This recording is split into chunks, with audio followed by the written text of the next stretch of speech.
Oh, it's fun, crazy. It's painful, but it's wonderful. What is the name? It's Reusse Unchained. All right, we're going to save our Twins vitriol for the second half of this episode. We're going to put him in timeout here, Pat. But is there? Let me ask you this about JJ McCarthy. Has there been, he was drafted 18 months ago. We're finally going to take the car out of the garage here on Monday night in Chicago. Has there been a more mysterious, high-profile Viking in terms of you don't really know if they're good or not going into like I can't think of a quarterback where he could be incredible with this infrastructure or it could be a dud and we just don't have any idea. I would agree with you 100% because Christian, I mean, the example, the easiest example to go back to is Christian Ponder because they got him out of, I mean, but they brought in a very fat Donovan McNabb to try to fill the void. And they were going to fill the void last year, don't you? What was Darnold going to play 6 games and then McCarthy take over and then until McCarthy got hurt. But I think there's a lot more quarterback there we've seen from college with McCarthy than we'd seen from Ponder. I think we all knew, and all the experts in the draft people knew that Ponder was kind of a desperate early reach, right? Being picked 12th, wasn't it? Wasn't it 12th? Yeah. And he was probably supposed to go 20th or so, or maybe not that high. But McCarthy got drafted where he was supposed to get drafted. Everybody kind of agreed that he's a player. The only mystery is the team he succeeded with was so damn good defensively and ran the ball so well that we didn't see a guy that had to go out and win games, really, McCarthy. But I think he's an athlete, and I don't see any reason to be pessimistic about him. But and then again, give him a little time here. It's playing quarterback in the NFL. If they're 2-2 after a month and he's been mediocre, let's not panic. We will panic. Oh, we will. Let's not. We will panic. Yeah, Yep. we will panic. Damn right. We'll panic Monday night if he doesn't play well. Yes, that's right. So 3 and out on the first drive. Judd Substack headline. Let's go.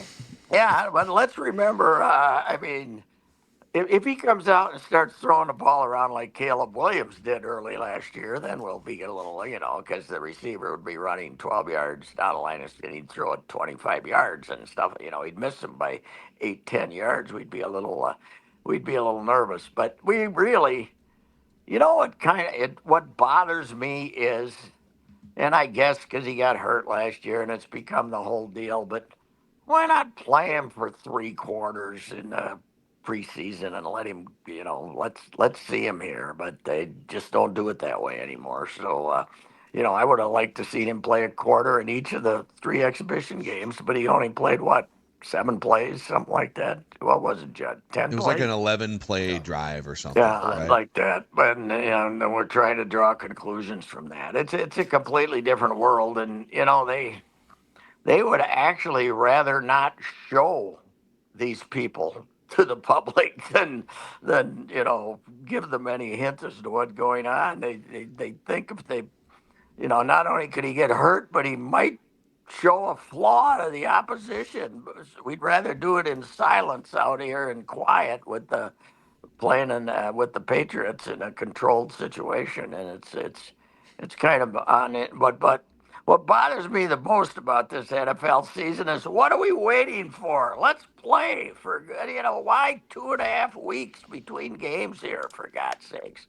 It is, yeah. And then it's 2.5 weeks, and then you got some teams are starting tomorrow night and Friday night, and then you got to wait all the way till Monday night. And by the way, week 2, sneaky trap game for you, Pat.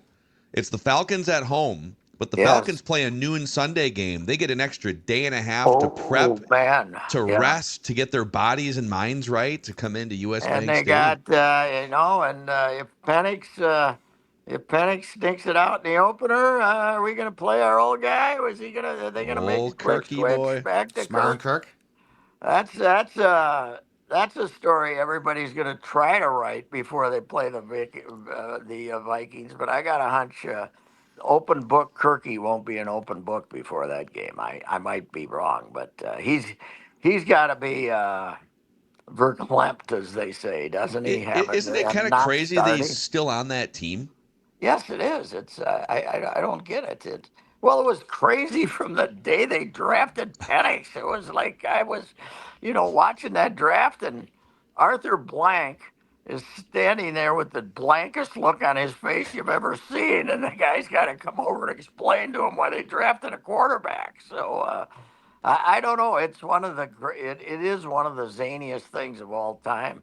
And did Penix show us enough last year to say, okay, he's better than Kirk Cousins, and let's go this way? I mean, did he? Did he? He didn't show him that much. So He was okay.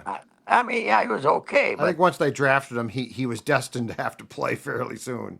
yes, but then don't spend what does Kirky boy cost them? 80 million or something? 80 between 2 years? in guarantees, over Yeah, 2 years. yeah. I mean, it makes no sense, but the Falcons stumbled into a Super Bowl, unfortunately, up here, and then they had another one won later after that. I think you brought up the Falcons. Is that one of the great franchise collapses in history? You're putting on the greatest first half performance in Super Bowl history.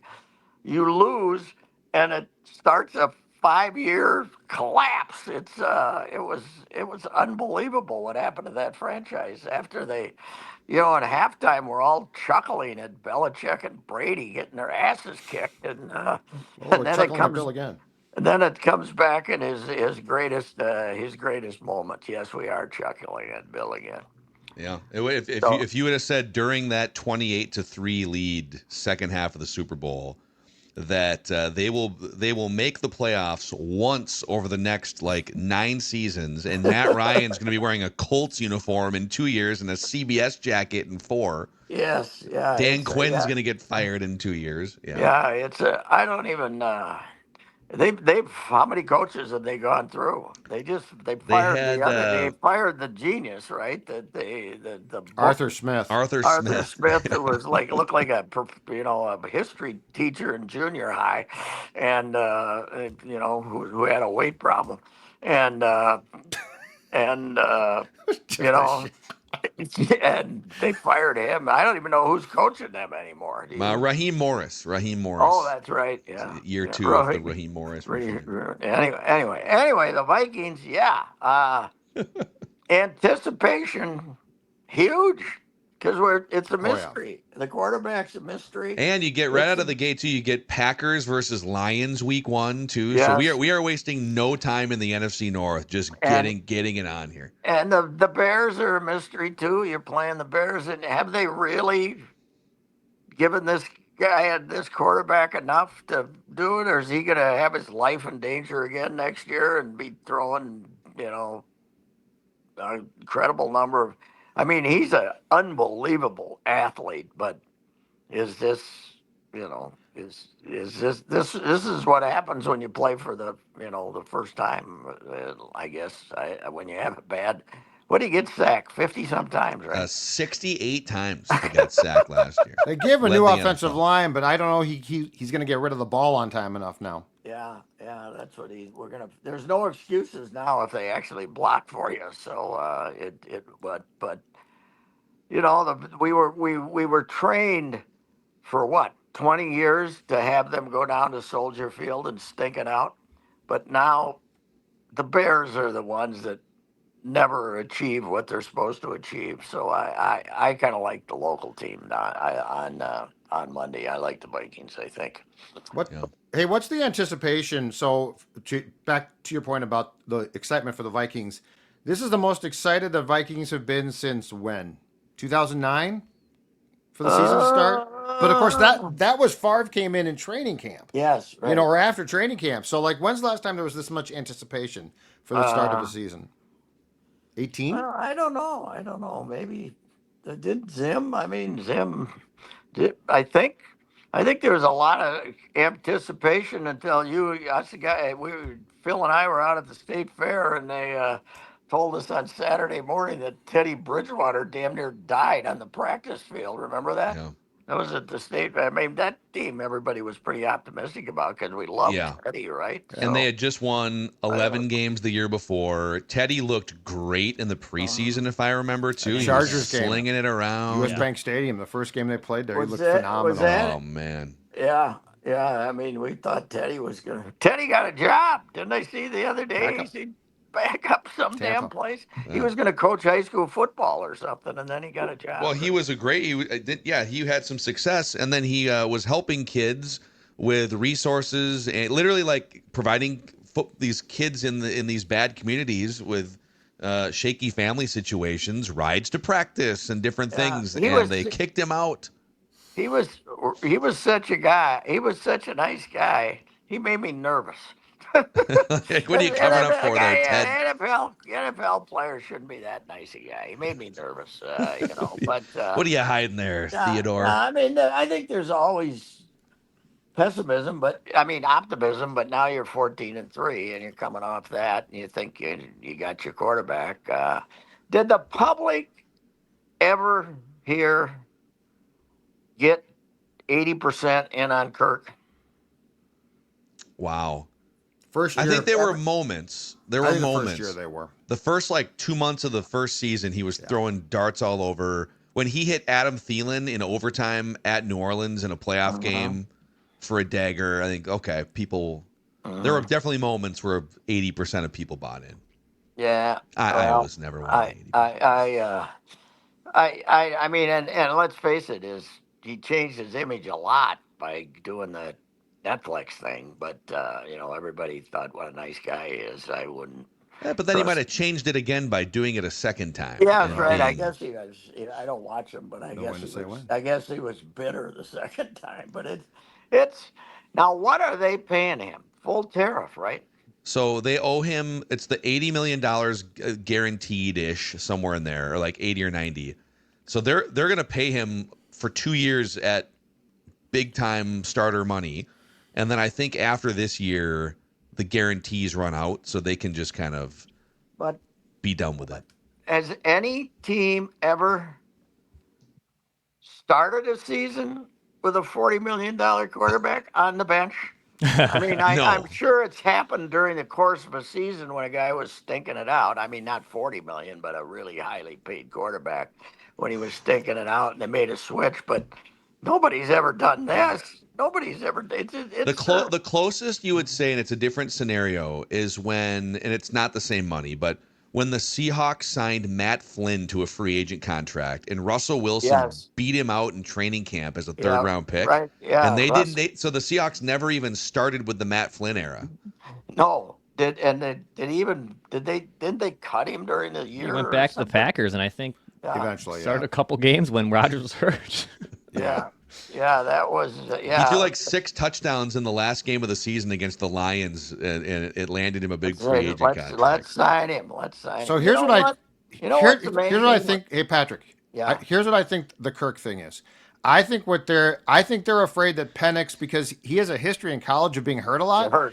I think they're afraid he's going to get hurt. I think they'll take it up to the trade deadline, and if they aren't playing well, they trade Kirk to a team that's lost a QB. That's my guess. Do they? But do they have hopes? Do they have a decent roster, or do they stink? No, they've got hopes. Yeah, it's an 8 or 9 win team. Yeah. Plus, they're in that division where you don't have to be a super team to compete. But okay, to piggyback off that, if and I don't want to put this out there, but we're just having a conversation among friends. If JJ McCarthy takes a wrong step on the bad turf at Soldier Field and he needs to sit for another year, and you could either run Carson Wentz out there, or you could flip a 5th round pick or 6th round pick to the Falcons for Kirk Cousins. These guys will take Kirk back. These guys would take Kirk back. I think Cousins. I think O'Connell is okay with him. I don't think he drives O'Connell crazy. They can sit around and talk religion and stuff. And, I think they'd take him back. Yes, they would. We got to find the mystery here. I mean, you got the McCarthy mystery, but you got the Wentz mystery, too. What happened? What? What? How come he spent Well, 5 years in oblivion?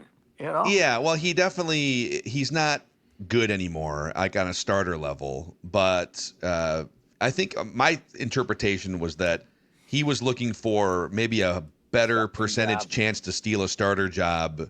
Like if the Browns would have given him the job that Joe Flacco got. There's some jobs out there that you could have maybe stolen a starter job. And when that became off the table, I guess, then he chose a backup job. So. His drop off though is remarkable. Like he I've just went gotten a right off couple. the cliff. I've gotten a couple reports from Fargo that they wouldn't have a parade for him if he came back up there. That he hasn't been very generous to his bison when they asked him for a few bucks, I guess, Interesting. and stuff like that. So, Wow. the other thing about him is, when he was even at North Dakota State, he had to sit until he was like a junior, right? Because they had that quarterback who did nothing but Jensen or they had one guy that won like 3 national championships. So they had Wentz, this stud of an athlete, but he couldn't play right away at North Dakota State because they had this other guy. They've had quite a quarterback legacy up there. Hey, did my guy Trey Lance make a team? Did they? Is he the backup anywhere? Yeah, is he third second team? or third string Chargers? Let's see your Chargers roster. He's in the Jim Harbaugh quarterback rehab Yes. school. Yes. So they let's see here. The Chargers lost one of the best offensive linemen in the league. Yes, right. I Rashawn saw Slater. that. So they're keeping the Chargers have 2 quarterbacks on their 53, Justin Herbert and Trey Lance. Well, hey, good for him. Nice kid and great athlete. His brother, I see. You know what's interesting about college athletics in this post-COVID era? Nobody ever graduates. They still got. Bryce Lance is still back. I think he's been up there 6 years, and I was looking at the North Dakota State roster, and I said, "Wait a minute! All these guys were fifth-year seniors last year, and now they're still there. What the hell's going on?" I thought we were done with the COVID extra year, but these guys just. So it's still a thing if you math it out. If you had you get the COVID year for 2020. Let's say you're a freshman in 2020, you get a COVID year. And then maybe you get like a redshirt injury year or something, or there's ways where you could still be 6 years into this thing. Brad Johnson's kid who tore his knee at Huntington Bank Stadium week 1 last year came in for Belichick's Tar Heels as the backup. He broke his leg. And he's a year 2000 freshman COVID kid. He's like 30 now. Brad Johnson's kid's out there, his 5th college, playing for Bill Belichick now. So who do you think was the most embarrassed watching a game? Belichick, obviously, but the hot shot, expensive quarterbacks. You had Arch Manning, who was god awful. And then you had the guy at UCLA who they paid $7 million for or something like this, and he was ungodly. The Utes ran it. Wasn't it the Utes that ran him off the court 47-12? And he was like, he came out and had a drive, and then he was like 3 for 40 or He's not embarrassed. He's stealing money. Yes, that's Arch right. has some pride. This kid's got no pride. Yeah, right. It was, but You know what the lesson is? Spend your NIL money on a left tackle and a right guard before you go get a quarterback. Yes, that is a very good idea.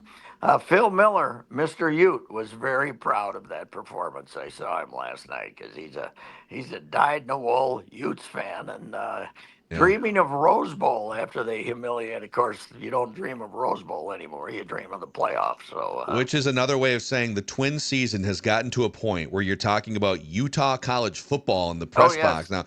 You guys are all negative on the Twins the last couple of games against the White Sox. My silver lining off last night is at least Luke Keyshaw and Royce Lewis are well rested for the rest of September here now. Yes, they got their day off last night. They should be well rested here. Yeah, that's true. We wouldn't want to give the paying 15 fans a shot to see Luke Keyshaw. Somebody told me it was bring your dog to the park day. It was bark at the park. Nice promotion. Somebody said they charge you $52 for a ticket, you and the dog. Well, you're gonna have a promotion, make it fun. Don't make it say what. $52. And there was about 30 dogs there anyway. There was.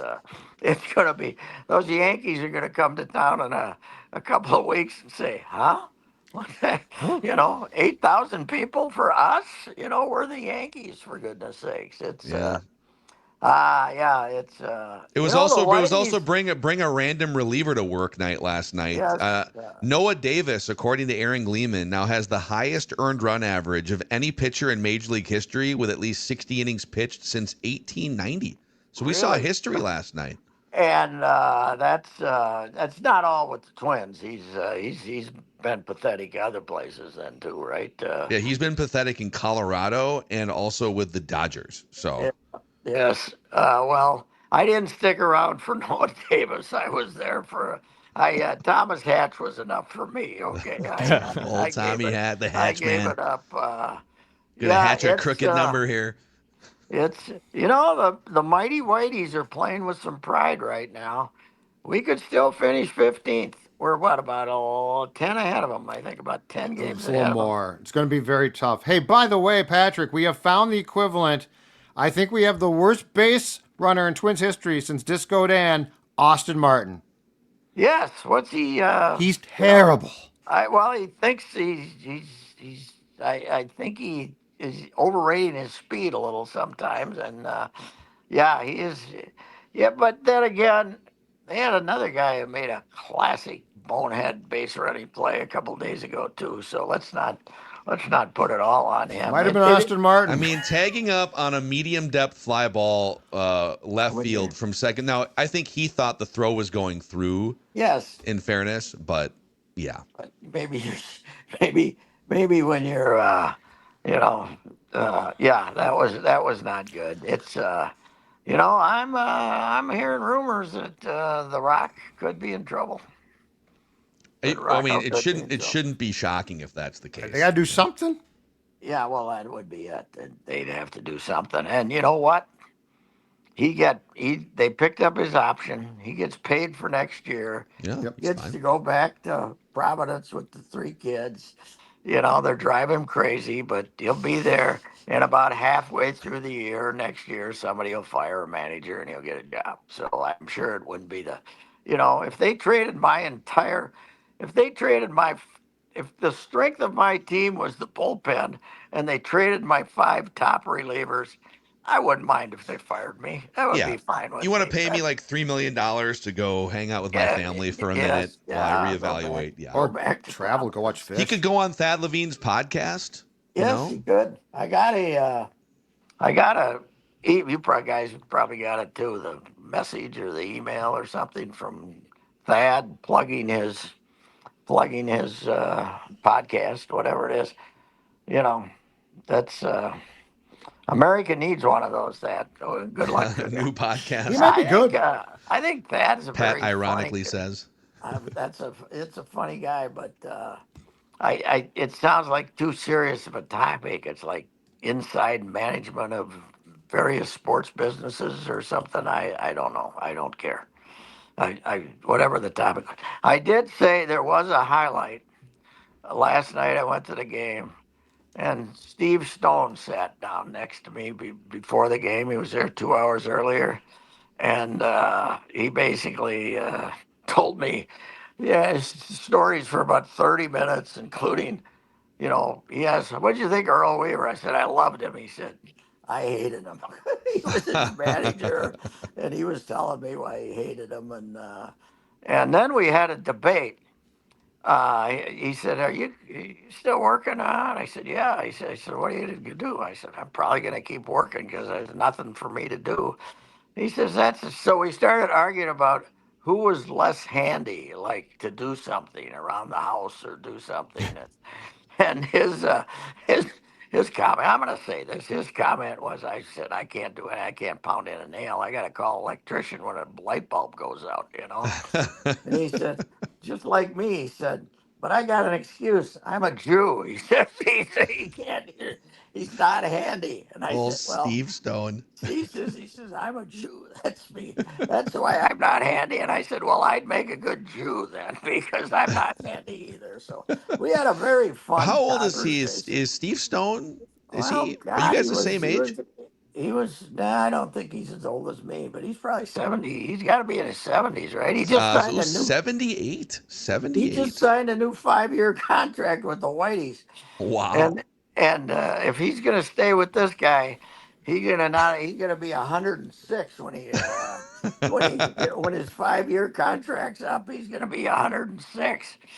So I'm not going to say who I heard this information from, but the there was some survey that the White Sox TV booth, was rated third 3 years ago, and last year was rated 30th. Oh, And Stoney was still there, so that's a bad sign for what's that guy's name? Judd uh, Schifrin? John Schifrin? Yeah. Schifrin. Yes. It's unbelievable. Who, by the way, brought his own dog to the broadcast booth Oh. yesterday because of Dog Day. Oh, I bet that made Stoney Wait, happy. so he brought the dog. So where's the dog been staying the other days of the series? I bet he don't went know. out. I bet he had- went out and rented a dog so he could. No, Him and I had Kirk- him and heard Kirk he- Herbstreit just bringing their dogs in the broadcast. He had reached out to Twins PR. He said, "I heard it's bark at the park night on Tuesday. May I bring my dog?" That's what happened, and they said, "Sure." I love that. I saw him walking out of the press box with his dog yesterday night. Yeah. Maybe he drove up from Chicago with the dog. I don't know. He may have. Yeah. Who's He may going? have. None of you louts are going to the Bears game, huh? Because you got to do the Purple Daily right after it's over. Yeah. It's we've yet to take Ventline on the road, and logistically it's probably difficult, It's but especially for playoffs we might figure it out. Football best watched on TV. Especially for a night game, but Purple Daily in the parking lot at Soldier Field would be fantastic. It's Oh my gosh. It's next to the old vet. It's my favorite getting abused press parking lot in America. Could you It's imagine? unbelievable. With Judd waving the flag. Well, you had to walk. Our equipment through the will be whole- broken. They had a parking lot about 3 blocks away, so you had to walk through the whole parking lot, and you'd be carrying a bag or something. They recognize you in the media, and they would cast some aspersions towards you. Yes, they Yeah, would. that's Especially about if you're right. a chubby guy, they would make a point of that and then question your sexual preference. It was always fun to walk through the Soldier Field parking lot. It was fantastic. Sounds like a good YouTube bit right there. So, all right, Pat, enjoy your next couple days, and we'll catch up on Friday. All righty, then the anticipation will be tense by then on the It's going to Viking keep opener. ramping up. Yes. All right. See you All guys. right, Reusse Unchained on Score North.